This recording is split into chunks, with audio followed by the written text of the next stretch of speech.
आपका प्रश्न महाकाव्य रामायण के संदर्भ में है, लेकिन इसमें एक गलतफहमी है।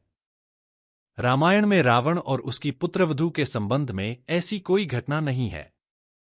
रावण के चरित्र और उसके परिवार का वर्णन वाल्मीकि रामायण सहित अन्य कई ग्रंथों में मिलता है, लेकिन रावण और उसकी पुत्रवधू के संबंध में इस प्रकार की कोई घटना का उल्लेख नहीं किया गया है।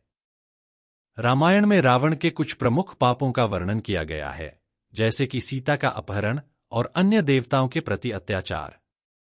रावण को उसकी शक्ति और अहंकार के कारण कई बार अनैतिक कर्म करते हुए दिखाया गया है, लेकिन आपके द्वारा बताई गई घटना प्रामाणिक ग्रंथों में नहीं है। यदि आपका प्रश्न किसी विशेष कथा या पौराणिक कहानी से जुड़ा है, तो कृपया उसके बारे में और जानकारी दें। महाभारत और रामायण जैसे ग्रंथों में रावण का व्यक्तित्व एक शक्तिशाली और विद्वान राजा के रूप में प्रस्तुत किया गया है, लेकिन उसकी कुछ कमजोरियों और गलतियों का भी वर्णन है।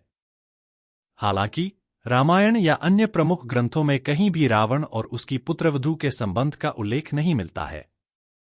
रावण के बारे में विभिन्न लोक कथाओं और लोक साहित्य में कई कहानियां प्रचलित हैं, जिनमें कई बार उनके चरित्र को लेकर विवादास्पद बातें भी कही जाती हैं, लेकिन मूल रामायण या वाल्मीकि रामायण में इस तरह का कोई संदर्भ नहीं है। ऐसी कहानियां बाद के साहित्यिक या क्षेत्रीय स्रोतों में उत्पन्न हो सकती हैं, जिन्हें रामायण की प्रमुख कथा का हिस्सा नहीं माना जा सकता।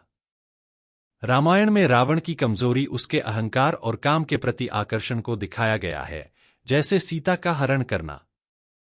लेकिन रंभा का प्रसंग, जिसमें रावण ने रंभा पर अनुचित व्यवहार किया, इससे उनका चरित्र और अधिक प्रतिकूल बनता है। महाकाव्य रामायण और उससे संबंधित प्राचीन ग्रंथों में रावण के कई चरित्र गुणों और उसके जीवन के विभिन्न प्रसंगों का वर्णन किया गया है। रावण के बेटे और रंभा का प्रसंग भी इसी तरह का एक कथानक है। रामायण के अनुसार रंभा एक अप्सरा थी और उसकी कथा इस तरह है कि रावण ने रंभा पर अत्याचार करने का प्रयास किया।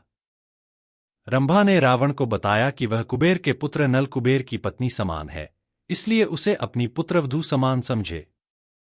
लेकिन रावण ने उसकी बात नहीं मानी और उसके साथ दुर्व्यवहार किया।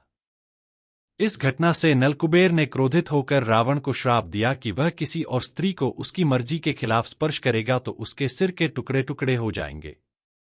यह श्राप रावण के अंत का एक कारण भी बना, क्योंकि इससे सीता का अपहरण करने के बावजूद वह उनका अनादर नहीं कर सका।